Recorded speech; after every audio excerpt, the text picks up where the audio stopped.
Okay, let's get into it. We are finally here, standing right at the edge of the end for, well, one of the biggest things in pop culture over the last, 10 years? Definitely. Stranger Things. It's huge. Yeah, the conclusion of the whole saga. I mean, for 7 years now, we've watched these kids grow up, fight monsters, shadow monsters, psychic stuff. And just navigate being teenagers in the 80s, which is its own horror show sometimes. Yeah. So much hairspray. But, yeah, the pressure now, wrapping up a global phenomenon like this, it's enormous. You can't just, have a cool fight scene and call it a day. No, definitely not. This is like a high-stakes cultural performance. It has to land perfectly. You need that narrative symmetry. Symmetry, right. Yeah, tying up character arcs, explaining 7 years of really complex lore, and just delivering a climax that feels, earned after this massive journey everyone's been on. And that's pretty much the mission for our deep dive today, isn't it? We're trying to go beyond just recapping the trailer. We want to dissect what it all means, the implications, and look at this release plan they've cooked up because it seems super strategic. Intensely strategic, yeah. So the clues we have, the visuals, the dialogue snippets, the actual dates they announced feels like a blueprint. It shows us how they plan to end it, and maybe even why they chose this specific path. And what's really interesting structurally is how it all seems to point right back to the beginning.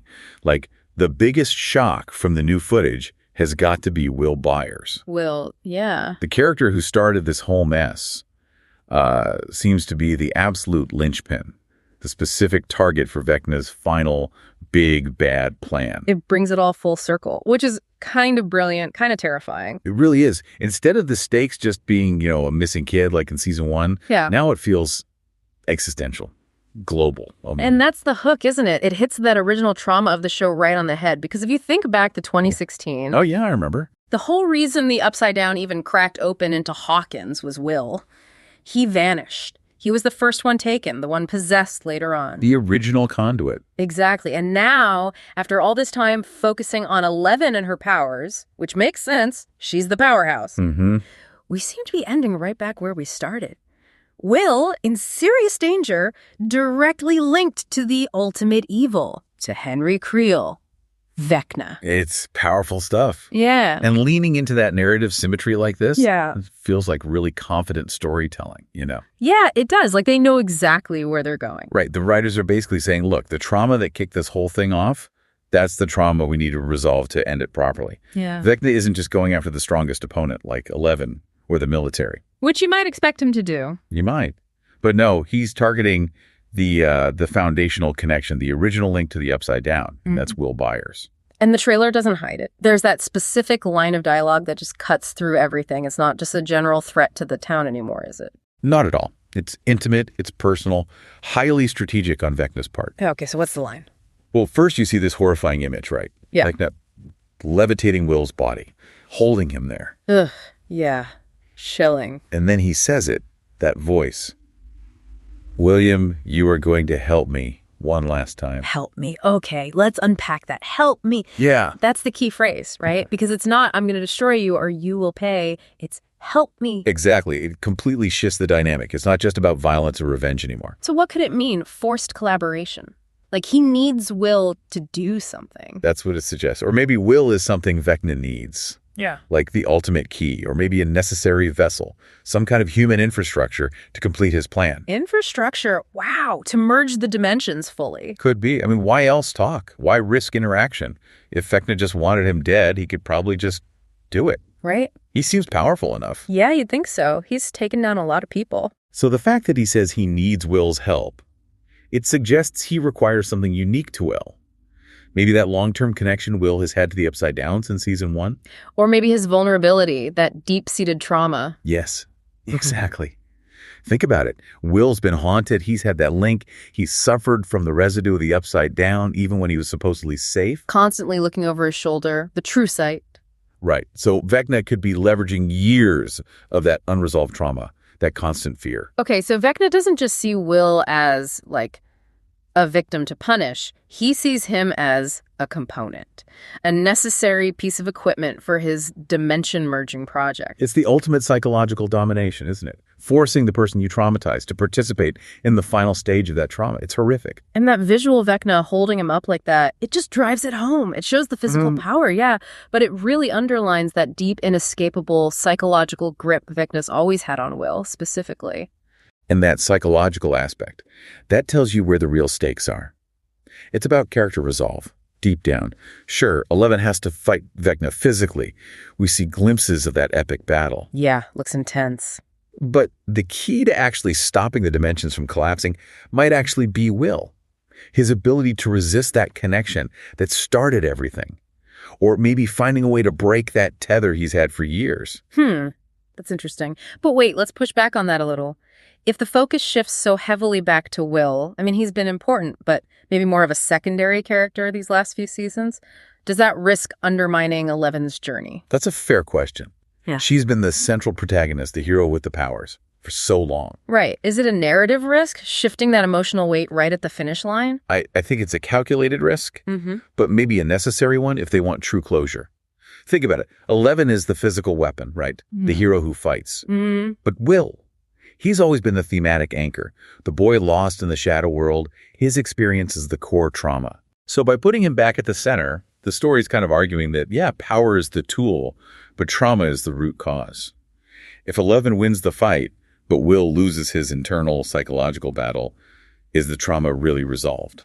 Ah, okay. So it forces 11's fight to be about more than just saving the world. It's about saving her family, saving Will. Exactly. It elevates her conflict, makes it even more personal. It's not just about stopping the monster. It's about protecting him. And there's that other layer, too, thinking about the show's origins. Dungeons and Dragons. Oh, yeah. The D&D connection. Will Byers is the dungeon master. Or, you know, he was the kid who loved the game, who brought the party together. He absolutely is. And the irony is just, wow. The kid who just wanted to play D&D is now the literal target of the game's final boss. Vecna, who modeled himself after the D&D character. Right. The whole conflict becomes this really dark, twisted reflection of their childhood game. Will is basically a pawn in this life or death version run by a villain who speaks his language, a villain he kind of helped define through that shared nerdy culture. So it grounds the final battle in that character irony. It makes sure the emotional heart of the show comes back to Will and his personal history with the Upside Down. Which means the final fight should feel much more resonant, much more significant than just, another big monster fight. It gives it weight. Okay, so we've talked about the personal psychological stakes with Will, but moving outwards, the trailer makes it crystal clear this isn't going to be some quiet hidden battle fought in the woods or a secret lab. No, this looks like full-on war. The Dimension War has properly arrived in Hawkins, and the scale looks, catastrophic. Absolutely catastrophic. And the visuals around that scene with Will and Vecna really sell that scale. Like you said, it's not just them. They are surrounded by fire, wreckage, total chaos. And crucially, you mentioned the landscape is littered with military casualties. Yeah. Dozens of them. Yes, dozens. And that specific detail, military casualties, that's the clincher. That tells you institutional authority has tried and failed. Miserably. So the official response. The soldiers, the guns, everything the government could throw at it. Overwhelmed. Annihilated. It looks like a total rout. Which is a big step, narratively. For seasons, the government was trying to hide it, contain it, maybe weaponize it, keep it behind fences at Hawkins' lab. Right. But seeing the military defeated so soundly confirms the Upside Down is way past being a local problem. It's not contained anymore. It's gone public. It's overwhelmed conventional defenses. The battle has definitively, as you said, gone south. And that collapse is necessary, I think, structurally. It serves a purpose in the story. How so? Well, it sets the stage for our main characters, the kids, basically to be the only line of defense left, truly the last resort. Oh, okay. So they're not fighting with the army. They're fighting because the army lost. It completely solidifies their heroism. They're cleaning up the mess that the adults, the institutions couldn't handle. The world failed. Now it's up to them. And amidst all that destruction, that physical devastation, we get that moment that refocuses the team, the emotional rallying cry. Yeah, Mike's pep talk. You see him trying to pull the remaining gang together. What does he say again? He basically declares they need to end this once and for all. Once and for all. That's pretty definitive. It absolutely is. It confirms, this is it. No more seasons. This is the final swing. The characters themselves know this is the climax, the all or nothing moment. Which ramps up the tension for us, the audience, because we know the stakes are final. Totally.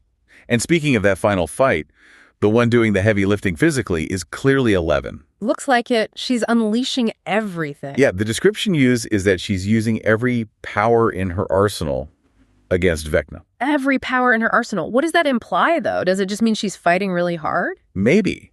But that phrasing, every power, it suggests something more than just a tactical victory. It sounds like a total expenditure, like burning everything she has. Non-renewable. Possibly. Something that might leave her fundamentally changed afterwards. Drained, maybe scarred permanently, maybe even powerless. Wow. So the cost of winning could be immense for her personally. That's the question it raises, right? In these big epic stories, when a hero gives everything, there's usually a price. Is she sacrificing her powers, her connection to a normal life, maybe the very thing that lets her integrate with the world? So she might be depleting her telekinesis or that remote viewing ability. She could seal the rift but be left different, weakened. It implies that level of total sacrifice. Risking her future, her identity, maybe even her life force to close the door for good? That's a huge dramatic arc they need to resolve. Okay, so we have the massive scale, the military failure, raising the stakes. But you mentioned earlier that the show always comes back to the relationship. Yes, and even in this trailer filled with explosions and monsters, the emotional truth is still there. It's in the small moments. Like that specific detail you pointed out. The hug. Steve and Dustin sharing that sweet, albeit terrified hug. Right. Amidst all the chaos, why is that moment, that pairing, so important right at the end? Because it speaks directly to the show's core theme, found family. Surrogate family. Steve Harrington started as the jerky jock. Exactly. Selfish, shallow. But over the seasons, his bond with Dustin, it became this amazing, unexpected mentorship. Almost like a big brother or, surrogate dad thing. Totally. Their dynamic is one of the best parts of the show. So seeing them embrace, scared, but together, surrounded by death and destruction. It just proves that even when the world is ending, those bonds, their commitment to each other, that's what matters. That's what they're fighting for. It stops the finale just being about the spectacle. It anchors it. Precisely. It reminds you they're fighting to preserve this unique, messy, cobbled-together family they've built. The show started with kids looking for their lost friend. And it ends with those friends, now practically family, comforting each other, facing, the apocalypse. That tiny detail, that hug. Honestly, it might be more crucial for the show's legacy than any giant monster effect. It keeps the emotional reality front and center. It's the human cost and the human strength, all in one moment. Okay, so we've got the psychological anchor back on Will. The physical stakes are sky high. Now let's talk about the real world stuff, how they're actually bringing this whole thing home. Because getting to this final season, this final showdown, it's been a long haul. Not just in the story, but in real-life production terms. Oh, absolutely. The phrase used was a long road to reach the beginning of its end, and that road had some major bumps, real-world hurdles. You're talking about the strikes. Exactly. We have to remember the context here. Production on Season 5 got hit hard by the WGA and SAG-AFTRA strikes. It was delayed for, over 7 months? 7 months. For a finale this huge, that must have had massive knock-on effects. Huge. Beyond just pushing back the release date. Think about it. Okay, like what? Well, firstly, the writers, huge pressure. Yeah. You needed those scripts absolutely locked before filming could even think about restarting. Wow. No room for error. And the cast. They've grown up on Scream. That's the second thing. Continuity. With a cast that's aged visibly over 7 years. Any long delay makes it harder to maintain that illusion, especially when they're playing high school or college-age characters. Every month counts. Good point. And the effects. This show relies so heavily on massive VFX. That's the third piece. The VFX pipeline for Stranger Things is gigantic. A 7-month stop means an insane crunch period when things start up again. Just immense dedication, resources, manpower needed to make sure the spectacle we were just talking about, the fire, the monsters, Vecna hits that cinematic quality everyone expects. Okay, so that long pause, it definitely built up anticipation, right? 7 more months for fans to get hungry for the ending. No doubt. It amplified the hunger. But it also meant the streamer, Netflix, had to be absolutely flawless in their planning once production got back underway. They needed to make sure this massive investment, now delayed and possibly more expensive, paid off big time.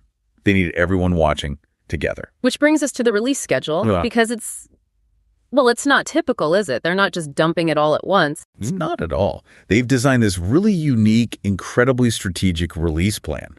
It completely ditches the usual binge model. Instead, they're creating 3 distinct cultural moments, turning the finale into this multi-part holiday event. Okay, let's break down the dates. Volume 1 of Season 5 drops November 26th. Yep. Think about that timing. November 26th, that's right after the big American Thanksgiving holiday weekend. People are home, maybe off work, maybe with family. Exactly. Traveling, gathered together, relaxed, looking for something to watch communally. It's engineered for maximum immediate buzz. Get everyone talking right away. Smart. Then, Volume 2 lands on Christmas Day, December 25th. I mean, talk about planting your flag. Releasing the next chunk on Christmas Day itself, that basically guarantees Stranger Things is the topic of conversation during the biggest global holiday. Wow, making it part of the holiday tradition for millions. It becomes almost obligatory viewing, right? Around the Christmas tree, at the dinner table, it's pure cultural dominance. Okay, and then the grand finale, the very last episode. New Year's Eve, December 31st. Seriously, they're ending the entire Stranger Things saga on New Year's Eve. Yep. Framing the conclusion as the definitive end-of-year event, forcing that global conversation to peak just as everyone's reflecting on the year ending and looking ahead. Pretty brilliant marketing-wise. And there was that detail about the time of release too, right? Not just the dates? Yes. Crucial detail. Each volume becomes available at 5 p.m. Pacific time on those dates. 5 p.m. PT. Why is that specific time so important? It's all about global coordination. That late afternoon slot on the West Coast means viewers on the U.S. East Coast get it in prime evening time, like 8 p.m. Okay. And viewers in Europe get it late evening or night, depending on the country. It synchronizes the global freakout, basically. Gets everyone talking online almost simultaneously. It's designed to break the internet 3 times in 1 month. Precisely. Calculated, surgical, no accidents. Okay, it sounds like brilliant planning. But is it too brilliant? Is it maybe a bit cynical? Just chopping up the content to maximize engagement metrics and ad views during the busiest time of the year. Well, that's the tension, isn't it? You could definitely see it that way. Streaming is basically borrowing playbook pages from old school network TV sweeps weeks. Or like summer blockbuster movie releases. Exactly. Treating these episodes not just as TV, but as distinct cinematic events. Designed to own a specific weekend or holiday. It absolutely maximizes engagement, keeps the show in the conversation longer, prevents it from being binged and forgotten in 2 days. So brilliant strategy, cynical ploy, maybe both. The result's the same either way. Massive cultural saturation. They're giving a streaming show the treatment of 3 back-to-back blockbuster movie openings. Speaking of movies, the thing that really signals how big this is, how they're treating it, is the theatrical release.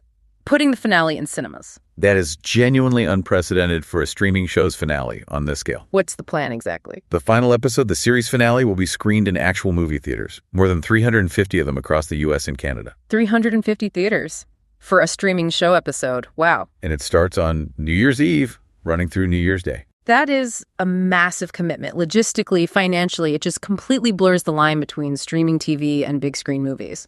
It does. By putting the finale on the big screen, Netflix is basically shouting that this show isn't just something you watch on your laptop alone. It's a cinema-worthy event.